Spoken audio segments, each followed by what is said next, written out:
자유로부터의 도피는 에리히 프롬이 1941년 출판한 책이다. 이 책에서 프롬은 민주주의 체제에서 어떻게 파시즘이 태어나고 지지를 얻는지를 분석한다. 인류가 오랜 시간 갈망해온 그 자유가 주어졌는데 거기에서부터 도피하려고 하는 마음이 생긴다면 그것은 어떤 이유에서일까? 끊임없이 자유를 갈망하면서도 한편으로는 자유로부터 벗어나고 싶어하는 인간의 심리를 프롬은 주목했다. 중세의 사회 질서가 깨지고 근대 사회가 열리면서 하층 중산 계급으로까지 자유가 확산되었지만 경제적으로는 궁핍했던 중산 계급은 자유에 대한 무력감과 공포감 속에서 도리어 자유를 지배계층에게 반납한다. 이를 통해 독일인들은 애써 얻은 자유를 버리고 스스로 복종을 선택하여 나치가 탄생하게 되었다는 것이다. 그러면서 프롬은 종교개혁 이후에 마틴 루터와 장 칼뱅 등이 주장했던 당시 개신교 신앙이 나치즘과 비슷한 측면이 있다고 지적한다. 중세의 시대는 사실 사회가 상당히 안정적이었다. 성직자, 기사, 농민의 세 가지 위계로 구별되어 명확한 신분관계 속에서 각자의 할 일과 사는 지역이 구분된 사회였기 때문에 오늘날 현대인들이 마주하는 자유의 불안을 느끼지 않았다. 그러나 종교개혁 시기에 이르게 되면 중세의 안정된 체계가 해체되는 와중에 개인들은 점점 불안정해지고 고립되는 현상이 나타났다. 개인이 사회경제적으로 불안정을 느끼는 상황에서 루터와 칼뱅의 개신교는 열심히 일할 것과 신에 대한 절대적 복종을 요구했는데 개인은 불안에서 벗어나고자 여기에 빠져들었다. 이는 두 가지 측면을 가지고 있다. 한 측면은 인간의 운명은 신에 의해 계획되고 다 예정되어 있다는 예정설이다.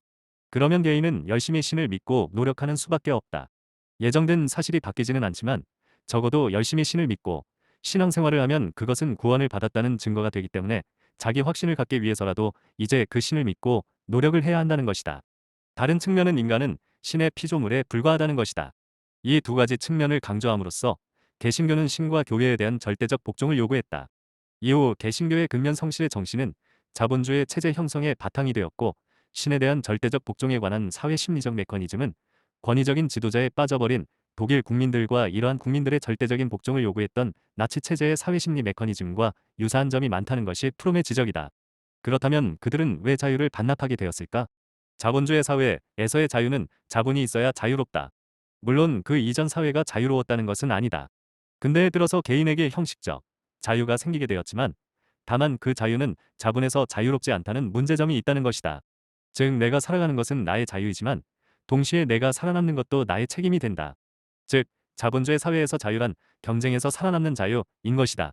누가 자신의 생계를 돌봐주는 사람이 없고 그럼에도 스스로 먹고 살아야 하니까 사람들은 치열하게 경쟁할 수밖에 없으며 이러한 경쟁은 끊임없는 불안과 고독감을 야기시킨다.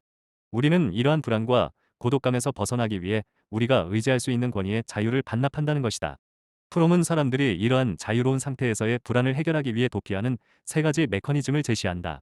첫 번째, 권위주의적 도피는 개인이 스스로를 더 강력한 개인이나 집단에 복종시켜 자유로운 선택의 부담을 줄이려는 시도이다. 이는 종종 독재자에 대한 지지나 엄격한 사회 질서 내에서의 역할수락으로 나타난다. 두 번째, 자동화 도피는 개인이 주변 사람들과 동일하게 행동하려 하여 개인성을 포기하고 사회의 기계적 부분이 되려는 경향이다. 이를 통해 불안을 줄이고 소속감을 느낄 수 있다.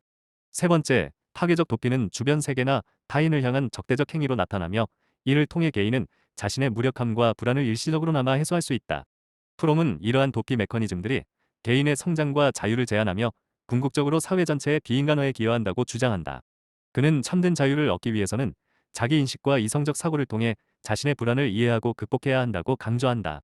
프롬은 이러한 과정이 개인의 정신적 성장을 촉진하고 자유로운 사회의 건강한 구성원이 되는데 필수적이라고 믿는다.